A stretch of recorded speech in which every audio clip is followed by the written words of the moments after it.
Good morning, everybody. Balance patches are coming out now with buffs to some of your favorite classes. And so today I want to go over one of the, in my opinion, more impactful buffs that's been added to the game, and it is surrounding Bard.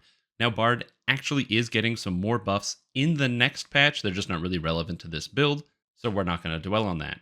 So, what's changed? Well, all of the War Chanter abilities, all the freezy ice abilities, used to scale exclusively off of charisma, which meant if you wanted to make good use out of them, you pretty much needed to be exclusively charisma based.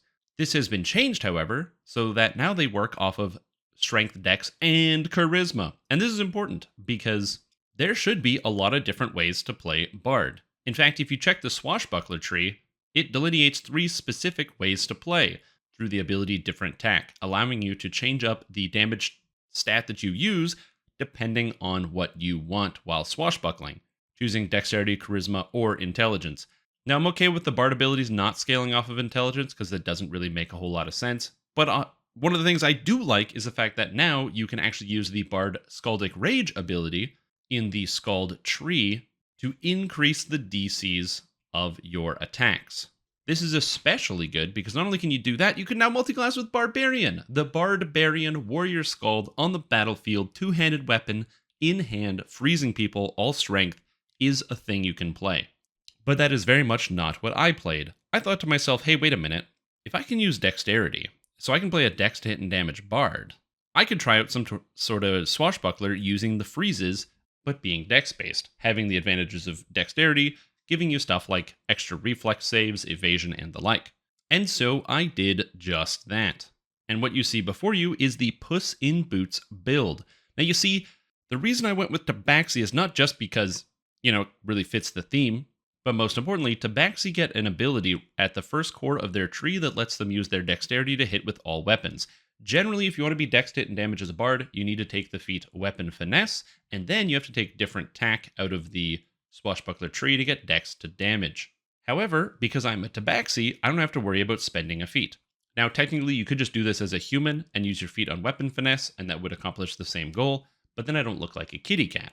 Now, the second thing that's great about starting as a Tabaxi is I also get access to Cat Scratch. One of the problems with playing a swashbuckler traditionally is your lack of AoE. You just hit really one target. You do have the ability On Point, which lets you hit multiple targets, and if you decide to go tier 5 of the War Chanter tree, you do get a spinny freeze attack, but that's really not as much cleavage as you want in modern DDO. So the Cat Scratch really helps out a lot in the early game, giving you a nearly free AoE attack that functions the same as cleave.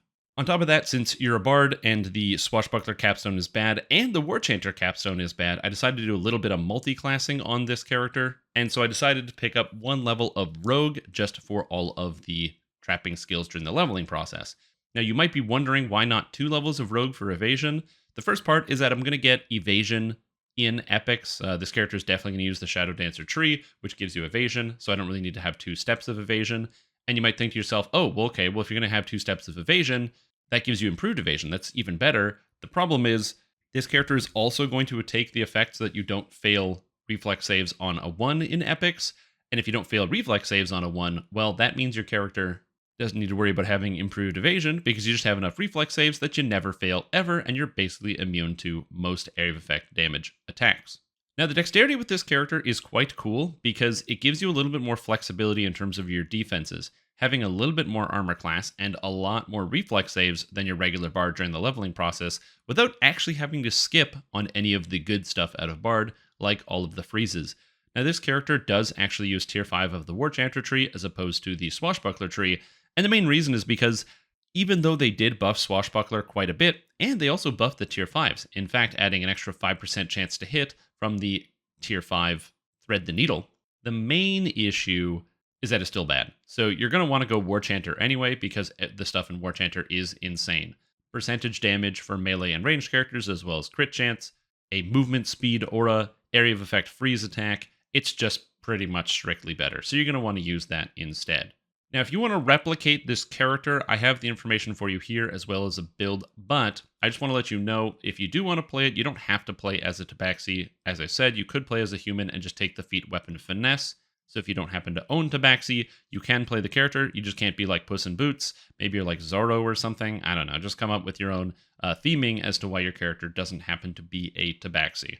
For the leveling process, I found this character was super smooth. While it still doesn't have as much area of effect, even with the 2 cleave attacks that I used for the majority of the leveling process and then getting the area of effect freeze, you're still a single weapon fighter at the end of the day, so you're going to be limited on that front. However, you do get a sonic damage imbue, which is pretty powerful out of the swashbuckler tree, which helps out a lot with some of your just general damage per strike, and you get imbue dice out of the war chanter tree to help it feel a lot better. The weird thing is about it, though, is that sometimes it just like turns itself off. I don't know why it does this. I haven't been able to figure out the exact cause, but sometimes while you're playing, you will have that issue. You're going to notice in some of the footage also that I'm tumbling constantly. That's currently the fastest way to move right now, and I was trying to like go quick. So the way that you actually make your character tumble as fast as I do, because some of you might notice there's a bit of a delay, is you want to turn on the experimental tumble controls under gameplay in the options menu, and this will allow you to tumble freely without your character actually stopping. Again, it looks kind of silly, but it is really, really fast. In fact, it's like so much faster, it's kind of shocking. Like you just almost double speed people out of nowhere. And then combined with this character, it felt right. Now, of course, I wasn't playing Sonic the Hedgehog who rules around. I was trying to run around as a bard instead, but my point still stands. I also decided to go with rapiers on this character. You don't have to use rapiers. You could use a dagger or a kukri or really whatever weapon you wanted that fits into swashbuckling. I just chose rapiers because not only are they powerful and they do fit well for the build, but also it fits with the theme of the build because in the movie, Puss in Boots uses a rapier. The rest of the cosmetic set didn't fit, unfortunately, because, well, one, you can't be orange. I really wanted them to make an orange Tabaxi, but you can't be orange, so no Garfield, no Puss in Boots. And on top of that, you also can't be, like, bare-chested. Unfortunately, that one also doesn't work, so yeah, I had to put on something. So overall, what does this mean for Bard? Well, in my opinion, I just think that it means that War Chanters are going to become a lot more versatile, and pretty much anybody that wants to use any amount of swashbuckling. The freedom you get from being able to multi-class with Bard is a lot stronger now because you can use dexterity or strength, and especially now that trances are much more varied, you used to only have access to the Know the Angles trance from Harper Agent with your intelligence, but I was able to use the Horizon Walker trance No Misstep, which allows me to get extra damage based off my dexterity and scale it even higher. And if you happen to be a strength build, you can then just take a level of Favored Soul or Cleric and use access to Divine Might, so you can have some charisma on top of your strength and go really, really far with it.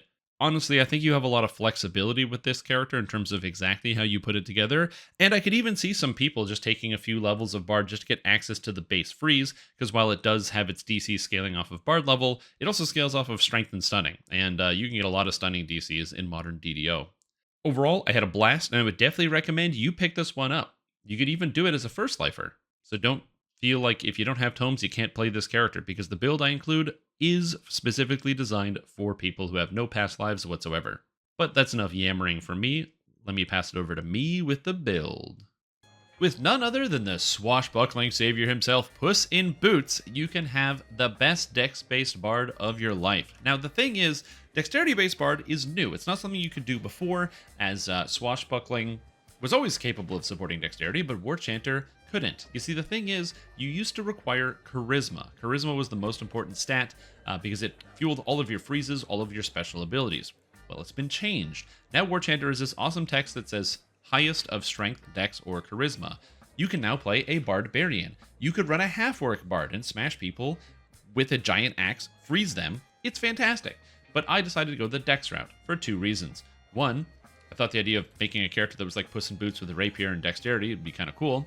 And 2, it actually sort of works. You see, Tabaxis get right away this ability Nimble Cat, which says dexterity to hit with light weapons. Now this is kind of cool because it gives them like some alternative weapon types they want to use. It's like a built-in weapon finesse. Now later on, the Tabaxi can also get dexterity to damage, so you can fully use these weapons. But as a bard, and specifically a swashbuckler, I get dexterity to damage from different attack here. So this Swift Strikes ability. As a result, my character can be entirely dexterity-based, using dexterity to hit and damage, and dexterity to fuel all my abilities, Frozen Fury, as well as Spinning Ice. And so that's kind of the basis behind the build. One level of rogue is so I can disable traps. The capstone to the bard trees aren't really very good. Spellsinger is great, and Stormsinger are great, but the capstone of Warchanter is bad. The capstone of Swashbuckler is unbelievably bad. So since both of those abilities are terrible, there's no reason to be a pure bard. So I thought, well, I'll take a level of rogue. That'll be nice, so I can disable every trap in the game. And then the level of warlock is just for the ultimate min-maxing out there with the arcane warrior kind of splash, which we'll get into in a little bit. But if you want to pick this character up, dexterity is your main build, and then charisma after that's also it's like just nice to have for some of the passives, and then of course constitution is important. You need some intelligence. I started with the 16 so that I could get all the rogue skills. Bards get a lot of skill points, so it's not too hard, but still it's just nice to have there. As far as the skill points, rogue skills. So disable device, search, open lock. These things are most important. You can level spot as well. I didn't do spot because I know where all the traps are in the game, but if you don't know where trap boxes are, spot is also good. And then, of course, use magic device is fantastic. And then I also personally like having jump. You'll need balance for single weapon fighting, so you'll want to have at least 7 points of balance. I just fully maxed it out because I had the points, but again, it's going to be up to you. As far as the feats go, you're a melee class, so your feats are very straightforward. We go into the martial feat line. I grab precision and improved critical piercing because these are both important, as well as the combat styles, single, improved, and greater single weapon fighting. You're a swashbuckler. They only single weapon fight, so that is what I did right there. I also grabbed Quicken Spell, which I believe is under Spellcast or Metamagic. I grabbed Quicken Spell. I personally like Quicken Spell just for leveling. I think it's really convenient just to be able to cast your spells quickly, especially at the beginning of a combat or like a beginning of a quest when you have to buff, or if you get attacked, you want to be able to heal. Again, it's quite good to have all of those things. Once you move into epics, bards get a couple unique feats of their own. One is Inspiration Melody Excellence, which allows you to gain +2 to your ability scores. For you and everyone in your party. Very, very powerful ability. Overwhelming critical is good. Epic reflexes, so you never fail a reflex save on a roll of a 1, which is good because bards usually have pretty good reflex saves, but as a dex bard, you're never going to fail any of them. And then epic damage reduction for some defense. The destiny feats, pretty straightforward. Perfect single weapon fighting. Crush weakness, you're freezing everything, so you get extra damage. Arcane warrior, as I mentioned before, this is because of the warlock. Basically, what this feat does is it gives you 1 extra melee power every time you hit somebody with a spell, and 2 spell power every time you hit somebody with a melee attack. So it's supposed to be like, spellcast melee, spellcast melee. Well, you cheat the whole system by taking a level of Warlock and putting 1 point into Eldritch Aura out of Enlightened Spirit. This aura is just going to constantly pulse out of your character, and it's going to hit people just passively. You don't have to do anything. And as it hits people, you get 20 melee power because it stacks up to 20 times. So it's great. So that's why you do that. And then Perfect Shield Perfect Shield Mastery or Shield Specialty, whatever this is called, because I get 10 PRR while using a Buckler and 10 Double Strike while using a Buckler, as this definitely is a Buckler build. As far as your spells go, I mean, it's a Bard, so take the good Bard spells. This is a very standard list. I'm not going to go over this too much, but take the good spells. As far as the enhancement tree goes, I took Warlock as my 20th level because it provides nothing until you get Arcane Warrior, so that was the 20th level of the character. I started with Rogue at 1, and then levels 2 to 19 were all Bard all the way. The way in which I put the actual points together was first going into Tabaxi to get Dexterity to hit, since I'm a high Dexterity character. Then I used daggers a little bit in the beginning, just rapid slash helps out a little bit. You can get haste boost pretty early, just to get a little bit of damage while you're kind of working your way through. And then when you have enough points, going up Swashbuckler and picking up a different attack. And it's actually kind of funny. I filled out Swashbuckler pretty much the way it is here, as well as Vistanian Knife Fighter, before I actually put any points into Warchanter, just because this stuff is like really, really good. It's really high yield stuff. And the freeze is nice, but in the early game, you don't really need the freeze. When you're fighting kobolds and hobgoblins, the freezes are okay, but the monsters die so fast, it's not really that big of a concern. Once you get to like level 6, 7, 8, 9, where it's like, oh, there's an ogre, there's a giant, there's a troll, the monsters that can like really beat you up, that's when you want to go and grab this. So that's where you're picking up all of this stuff here, and you're just kind of filling out the entire tree. So Warchanter is, of course, the main focus, and then I have Horizon Walker over here as well. So Horizon Walker getting the Dexterity Trance. This ability is super powerful, and it's kind of like extra cherry on top. So very, very good, and I would definitely recommend it. And then, of course, 1 point in Enlightened Spirit. Oh, and yeah, why didn't I take the competence bonus to HP? Just because I didn't need it while leveling. But yeah, you want to fit this into your actual build. So Howl of the North, an easy place to take a couple points out. The imbue isn't really amazing. You don't really need this once you get to endgame, so you can scrape a point out of there. Also, if you don't have the points, you can take some points out of Vistani Knife Fighter here, drop a couple points because you don't need Quick Reflexes or Undead Hunter. Technically, they're not really necessary. Or Knife Juggler, you got 3 points here. Take some points out of Tabaxi. You got other stuff. I just, for leveling purposes, I just didn't need this, so I didn't take it because I have past lives and Reaper points and stuff. But definitely for endgame, you should do this. So you should end up with 42 points spent in War Chanter once you're done. For Epic Destinies, this is my Epic Destiny setup that I'm using for the end game here because this seems like it's pretty good. You got Legendary Dreadnought here with the Mantle and Dire Charge. Dire Charge might not seem like it's that important because you already have a lot of other crowd control, but single target is something your character is like always, like it's not going to be your absolute best feature. You're more of a crowd control character and a buff character, especially having the entirety of War Chanter. If you're in a group, just having Chant of Power as well as Melody Recklessness, these two things basically make you as like more valuable than most other DPS characters you can bring to a group because of how much damage this brings in. And so that's why having that extra layer of crowd control with the Dire Charge, being able to stun and knock down pretty much anything, as well as all of the freezes, is quite nice. But you're no slouch for damage. You got the sneak attack dice from Shadow Dancer. You pick up a lot of melee power from Dreadnought, Shadow Dancer, and Grandmaster of Flowers. And especially once things become helpless, thanks to helplessness damage from Dreadnought, from Crushed Weakness, helplessness damage coming from items and sets, it's not too bad. Plus you get to auto crit with Legendary Rally. So that's kind of the idea here, picking up a lot of effective things. Now, you don't get any epic healing. You're also not going to be picking up, like, imbue dice, things like that. I don't think it's as important. I think you should go definitely into the more physically oriented damage things on a build like this. For the endgame, this is how I would do it. However, for leveling, I had a completely different setup, which I'm going to show you right here. Because I did not use any of these while leveling. I used something that was very, very different. If it lets me go. Which was basically Primal Avatar, which was quite good, and Fate Singer. I think that Fate Singer and Primal Avatar are just too good to use while leveling, so I had the Sword Sings, because it's super powerful, the Harmonic Resonance here, as well as Blade of Discord. This is super good, and then in Primal Avatar, I went with your Sky Nature. I grabbed these points here, and I picked up the Primal Avatar Mantle here as well, the extra strength and dex and shared mantle, and then just some points here in Shadow Dancer to get like extra sneak attack dice and stuff, and the extra damage, double strike, double shot. This is basically what I use for leveling, and I never needed to deviate from this. It was super duper powerful. Every time you need extra damage, the Sword Sings just like crushes things. It does a huge amount of extra sonic damage. This is a cleave that does extra sonic damage and stuns people. This makes it so monsters take more sonic, which helps out with your imbue anyway. This just adds a million damage to all your attacks. You just grab a potency item somewhere, and then you're good to go. And the extra sneak attack damage here is super nice. So that's the reason why I kind of split this up. Also, you're probably going to need extra trapping skills, which is why Technician comes in handy. Also, if you want to spend more points in these trees, you can. You can just go Jack of all trades. This is an extra 6 skill points because it's 3 all skills and 3 when you inspire yourself. So this and this giving you plus 12 to skills, so it means you should be able to disable every trap, even if you're a first life character and you're struggling. That's kind of what you got to do there. And that's how I did the leveling process from 20 to 30. And then as far as equipment goes, I'm not playing this character at endgame, but it's pretty straightforward. You want to have a healing item, so a devotion item, so you can heal yourself and your friends. You want to have a trapping item of some kind, something that's going to have disable device, open lock, search, that sort of thing. Rapiers are the weapon of choice because you're Puss in Boots, so you gotta have a rapier. They're also quite good, so no real complaints here. I just use like the Barovian rapier from Ravenloft that you get for free at level 10, or the Keep on the Borderlands rapier because it's basically free because it's so easy to get. So those things I kind of used. Something you won't have access to most likely is the swashbuckler. This item comes from the Crystal Cove, which is actually coming up probably very soon from when this video drops. It's usually a September thing around Talk Like a Pirate Day. Because this item has not only dexterity and double strike, but has guard breaking, which stuns targets on a critical hit, and rapiers critically hit all the time.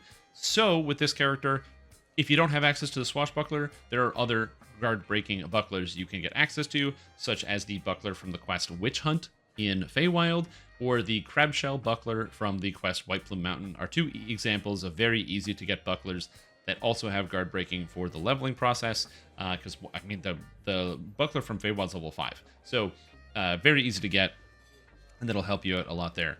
Other than that, constitution items, sheltering items, items with unique stats like freedom of movement, charisma items can come in handy, dodge item, dexterity item. Do I have a dexterity item? I don't have a dexterity item, so, you should put one on. It's pretty good. Armor. I used cloth for the leveling process just because I had so much dodge. If you don't have so much dodge, you can also just use light armor. And this character can easily use light armor at endgame because max dex bonus is something you don't have to worry about. Your character gets a max dex bonus, especially with the setup that I had before, of over 30, 34, 35 with any endgame piece of gear. So you won't even have to worry about your maximum dexterity. You'll be at max dodge all of the time. And also, this item is really good. The Bloodstone, if you can get yourself one from the Sands and get a heroic and an epic one, it's just very convenient for any melee build or a ranged build. You just throw this on and it's just got every stat that you could possibly need. So it's nice to carry around. But that's it. That's how you play the Puss in Boots build. It's very fun. I enjoyed it a lot. The only reason why I didn't take it to super endgame is because I'm excited about some new builds. And I guess it was just like a fun leveling build. I didn't really want to push all the way into that super endgame. As I said, I enjoyed it. It was a really easy leveling process. I had almost no trouble. I didn't really have to think too much because you just hit people. You're fast, really fast because you're a Tabaxi with the Bard bonuses. You freeze everything. Again, it was super duper strong. But time to move on to the next build. So that's all I have for you today. Thank you for watching. If you liked what you saw, subscribe to that channel and make sure to puss that boot. I don't know what that means. Thank you for watching. I'm going to get demonetized for saying that.